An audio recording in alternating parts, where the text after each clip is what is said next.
Hey guys, what's up? It's me, MC Matador here, and today I am bringing you a pre-recorded session. Well, not pre-recorded because I'm uploading this day, but I'm recording this day before I'm gonna upload it.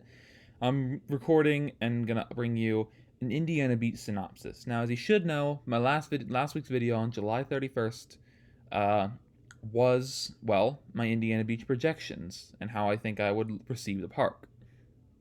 And I went to the park on August 1st, 2020. It was my first amusement park visit of 2020, and my first amusement park visit in over 7 months. So I really, I got some interesting feedback to bring you guys.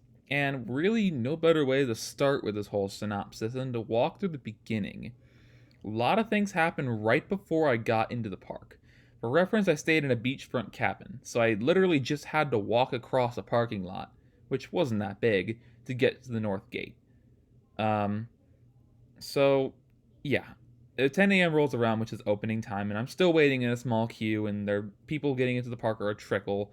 I hear whispers and people talking towards the front of the line that the park opening is slightly delayed because there was an electrical fire in one of their transformers.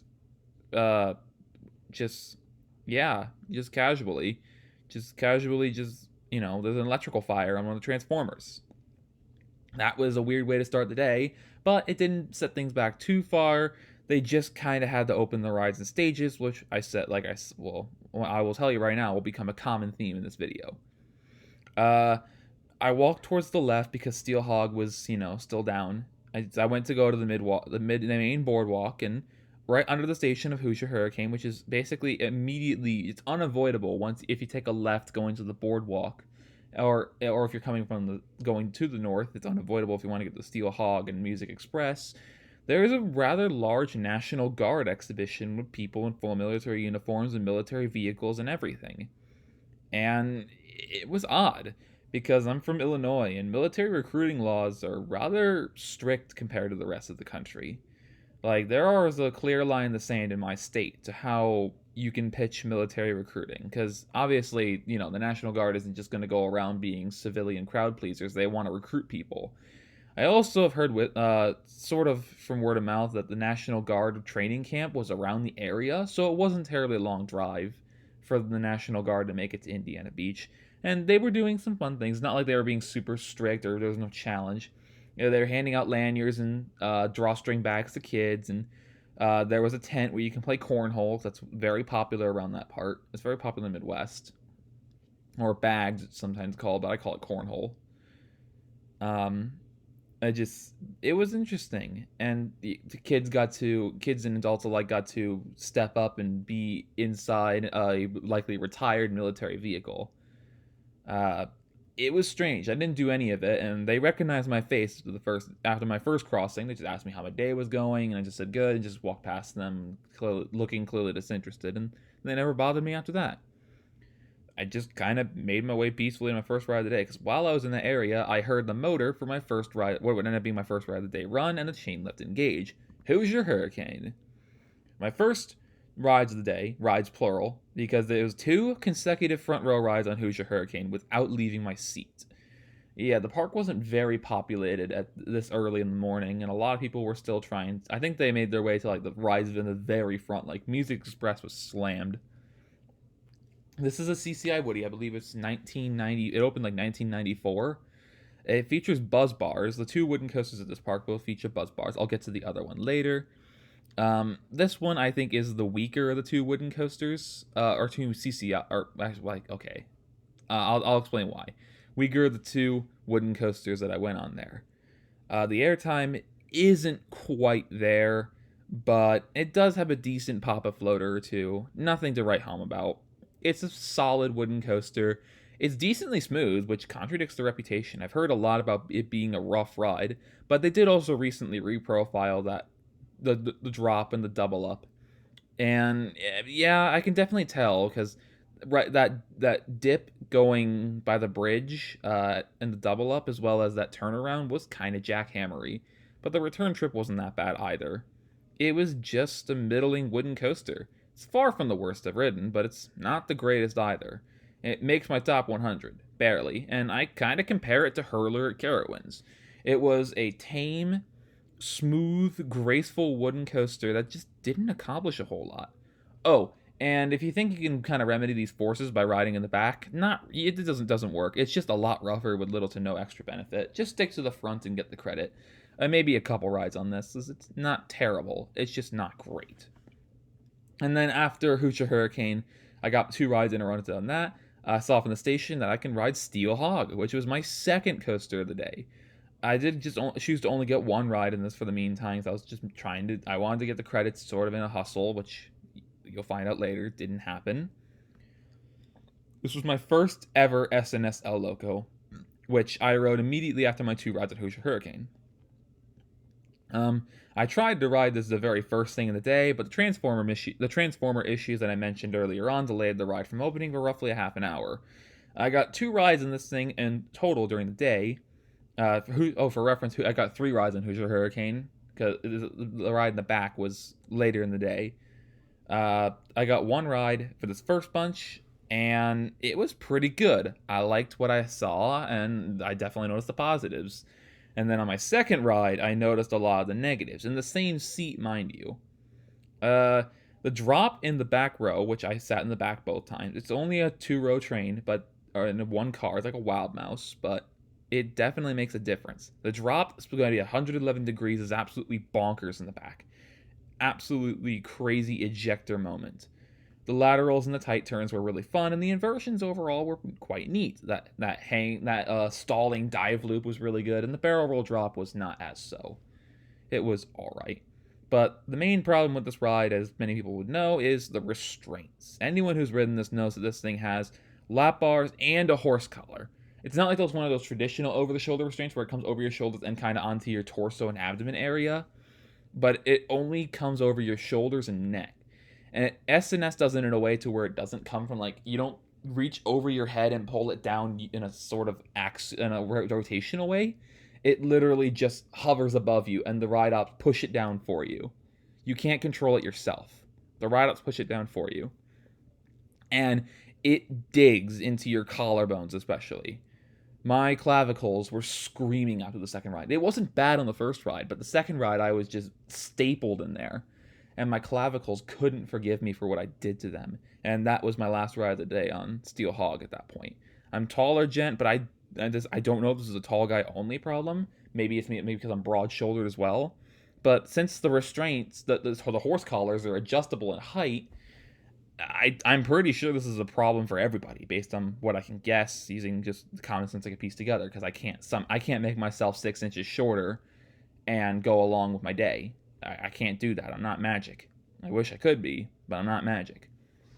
The restraints don't really have that much neck banging or head banging, but the collarbone pain is really the bad thing here. And the laterals, with those laterals, sometimes you shift around and you really start to dig into your collarbones and upper rib cage. So it isn't pleasant. And this is actually my second least favorite coaster. I actually prefer the two wooden coasters I got to ride over this thing. This thing is my third favorite ride here, which you could probably guess what I lose to. I had this projected to be my second favorite ride in the whole park, and it's my second least favorite ride of the ones I got to ride in the park. I'm not going to go too much into detail because I can easily do an element by element rating and sort of thing in a full review if you want me to do so, because this thing is interesting. And now here's a point where I like to call the great wait, because I knocked out Hoosier Hurricane and Steel Hog, but those were the only 2 coasters open with the park, more or less. I already said earlier that Steel Hog opened up a little late, but it was already 11 to noon-ish. It was like 11:30 to noon. The park was, very much open at this point. All the flat rides that I know, like pretty much every flat ride was up. But Cornball, Tiger, and Lost Coaster were all down. Cornball, they were literally replacing a small section of track over the water, and then it eventually opened. Tiger Coaster was just kind of dormant, and they were really lackadaisical when it comes to open things, which you see what I mean now by opening in phases. Cornball opened up around 1 p.m., and I was on the first train of the day, and Tiger opened up around 4 p.m., which is I was also on the first train of the day there. It's a lot of downtime, even with re-rides, and I killed that by walking around, kind of eyeballing it, keeping track of the progress. I did a couple flats. I did the screaming, or not the screaming swing. I did the flying scooters. I ate some food, which I'll mention a little later. Kind of just I took shelter. I just kind of stayed out of the sun I stayed out. I just took shelter from the weather. I just maybe stayed in the shade. I used hand sanitizer. I went around to explore the park, but really this place doesn't have much. And yeah, but I do have to briefly review these first two rides, starting with the star attraction Cornball Express. This thing is nuts. Like this kind of airtime shouldn't be legal with just buzz bars. I ended up riding this thing 5 times throughout my day. All but one of the rides in the very front row. The other one being in the second row because I didn't feel like waiting an extra 2 trains when I could just ride it again later when it was less popular. And based on the experience I was getting, I didn't need to ride anywhere else but the front because I can't fathom that airtime getting any better than it already was. And also, that back ride on Hoosier that I did before this thing opened was not the greatest, so I was a little taken aback by it.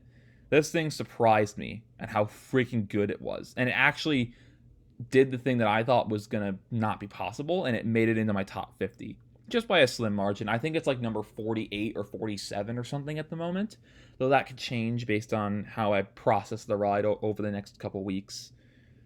This thing I could marathon over and over. It wasn't it wasn't the smoothest thing, but it was a little rough around the edges. It was still definitely, it was smooth for a wooden coaster, especially for a CCI. But it wasn't the smoothest thing out there. I mean, there was one particular ejector airtime moment towards the beginning of the ride that just yanked me out of my seat, just in almost a comedic fashion every time. I wish I had one of those. I don't know. I maybe I should install that Ride Force tracker on my iPhone because I think it's compatible with my phone now that I upgraded, and I could start tracking the G forces I experience on certain roller coasters. That'd be super cool. I think it's an iOS only app. I would love to just figure out how many negative G's I took on that ejector moment, and I took it 5 times as well. It's absurd. There are a couple other really good airtime moments, but that first one that you experience after the first overbank is just absurd. This thing is small, it's easy to gloss over, but it packs a huge punch, and riders can be unprepared for this thing relatively easily. And also, I will warn you that this thing does have seatbelts, and the ride ops do make you like they tighten the seatbelts themselves. But if you sit in the front of the train, the control panel's in the back of the station, so they probably won't notice you loosen your seatbelt again, so you can get the maximum amount of sweet ejector airtime. This also applies to Hoosier Hurricane for reference, but that won't do much. And finally, around 4 p.m., after over halfway through the park operating day, I got on Tiger Coaster. This is pronounced Tiger Coaster. That's how it was pronounced from the ride ops and the employees who were there. So now it's officially called Tiger Coaster, despite the corrupted spelling. And I was already getting pretty glazed for being 6 hours in park. I'll tell you that there are some factors that made to it. I got first ride of the day. In the front toboggan, there's 2 toboggans that can seat 2 riders each. Although I sat alone with another kid in the back sled, who I think was a local. And just I didn't want to keep my hands up on this thing because this thing has some very interesting clearances. And being 6'2" with lanky arms, I was definitely going to hurt myself if I kept my arms up on that. This thing is a wonderful fit for Indiana Beach. This thing is just jank. It's absolutely jank. It's a Schwarzkopf Jetstar 1, and I do think, although it's my least favorite Schwarzkopf roller coaster, it's not by a huge margin. It really just has those huge laterals that you get on the first right-hand turn, but it just kind of meanders around after that. It has several quote-unquote trim sections as developed as trims can get in the 70s or whatever. I only rode it once because I wanted to get back to my cabin and get some rest, drink some soda and some water because the water fountains were closed. Drink both because drinking fluids is really good for your health. And I wanted to watch some playoff hockey because that started that day. Because I have been getting into hockey, especially since I'm still salty that they canceled March Madness. But I understand the circumstance. So, overall, yeah. Oh, and speaking of canceling March Madness, I forgot to put the slide in for a sec. COVID-19 procedure. Because I went during, August of 2020 and the COVID summer pandemic peak was at its it's pretty much just getting worse from here, especially in states that just don't care, like Florida, and Georgia, and Texas. Uh, I'm going to kind of also give my testimony about the COVID-19 procedure at this park. And it's lax, to say the very least. There were stickers down in major queues, mainly Hoosier Hurricane, Steel Hog, not Tiger, and not Cornball. Yeah, there were social distancing markers down in some of the major queues, but of course no one was following it. I kept my distance, but it wouldn't be surprising to have someone tailgating like 2 feet behind me, because I was going stag. The mask policy, even though I think the Governor Holcomb of Indiana made masks mandatory in high density public places, they weren't enforcing it. I'd estimate that if it was a fluctuating amount, 40 to 60% of people in the park were wearing masks. I think the number got worse as you got closer to the afternoon. Like, it was pretty good in the morning and early afternoon, but it just kind of got worse over time. There were hand sanitizer stations that were well stocked throughout the park. I did use it a couple times, as well as, the soaps in the bathroom, because people got to use the bathroom at theme parks sometimes, especially if you drink some soda. Got some Pepsi products there, which I like a good Pepsi. Sponsor me, Pepsi. The trains for the roller coasters, a lot of parks are spacing the trains to where you can only sit in odd rows or even rows, or there's a gap row between each train. And this didn't happen in Indiana Beach, with one slight exception, because on Hoosier and Cornball, the second to last car, so I don't know how many rows there are, like 12, 14, 16. The second to last car was blocked off on Hoosier and Cornball, and I have no idea why, like a lot of things at this park. Just with COVID-19 going around, I took a serious risk to come over here. And honestly, if you're vulnerable to the virus, if you're high risk, so to say, I wouldn't exactly recommend being here. I'm a young, generally healthy, I'm just basically 20, male. I have no comorbidities, so my odds of contracting COVID and being hospitalized were low, and it's a risk I was willing to take to get some credits. But I don't recommend that to everybody. If you're older, if you have a comorbidity, it's gonna be a little harder. So people just can't be bothered. And it's just a few more notes. Lost Coaster Superstition Mountain was closed all day. The sign out front was said so. Yeah, I know why it took so long for me to drop that bombshell. Add another missed credit to the list. Cornball and Hoosier were running one train. Steel Hog and Tiger were running two.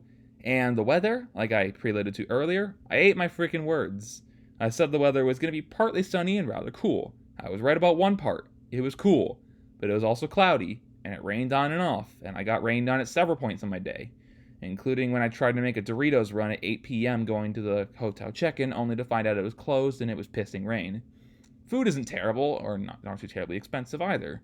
$10 got me a popcorn chicken meal with a fries and a drink, and the popcorn chicken was actually pretty good, although it was definitely frozen. Crowds were not bad. Got more crowded as the day went along, but no more than a 15-minute wait for anything. Steel Hog is super unreliable. It went down thrice when I approached the station. And one big thing that I have a dock against this resort on, the Wi-Fi is freaking terrible. Like, I could never, it was nothing short of absolute shite. Sorry that I heard something going on. I could barely send a text message or load an image in like a social media site. I could barely even load social media going to these places. I mean, obviously, that's not the major point. I'm not going to be on my phone all day, but it's nice to have something to do, especially with all the downtime I had waiting for Cornball and or Tiger Coaster to open. So most of my evenings after the park was done were spent just either sitting around or sleeping or watching TV or talking to my dad, who just happened to be in the state forest. A little bit, not a ways away. I forget how long. So that's really just everything I have to say about Indiana Beach. What's my overall thoughts? Look, it takes a lot for me not to recommend an amusement park to people, and this park came pretty dang close to my visit.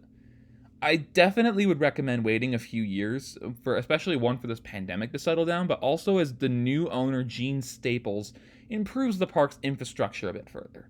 Maybe some improvements to consistency, maybe some improvements to general maintenance, maybe some TLC to the rides. Things just look a little run down, and Apex neglected the heck out of this place. I do plan on coming back here, especially at that Lost Coasters credit, but I'm not going to be here for a while. And like I said earlier, I stayed in a cabin on the resort site, which costed definitely a premium, especially with resort fees and taxes, luxury taxes. And next time I will stay in a hotel off-site. I saw a decent-looking Best Western in the heart of town, a little bit to the south, a few miles to the south. So easy car ride and parking shouldn't cost that much. This place definitely struggles to compete with other parks. As, Kings Island and Cedar Point are taking away a lot of the Midwestern market, and people from Indiana may choose to go there instead. Holiday World, even for a local park, competes with this thing more because Holiday World is just much more well kept. The main draw with this place, especially for the amusement part, is the locals, which from rural Indiana and basically just the smaller town of Lafayette isn't a huge thing to draw from. It doesn't profit only off amusement park sales though, because there's a lot to do in Lake Schaefer, which is the watery thing off the tip of Canoe River that Indiana Beach is surrounded on. I wish Mr. Staples well keeping this place open because I'd rather see this place operating at its current state than just completely gone. Cornball is too good to lose. Like, it'd probably be my favorite defunct coaster of all time if it ever closed. But they're a long way from being competitive in the highly competitive Midwestern amusement park market, especially being kind of triangulated between Great America, Cedar Point, and Kings Island. It's more of a right triangle, but still. So if you need a local park and a cheap, quick fix for roller coaster, roller coaster withdrawal, this may be for you. But if you live closer to a major park, especially if you can make it to like Kings Island instead, just go there. This is certainly a regional park and more of a resort than anything. Not that it's a bad thing. I overall would recommend people to check this out, especially since Cornball is freaking amazing and probably the 5 rides on it made the trip alone. As well as, being with my dad and going around to sample the food in the area. My dad's awesome. But yeah, that's kind of how I feel about Indiana Beach. I hope you guys have enjoyed the video. If you did, feel free to leave a like, comment, or subscription. I hope you guys have a great insert unit of time here, and stay safe. COVID's not gone at all. Just stay safe, boys and girls. And as always, I wish you guys peace.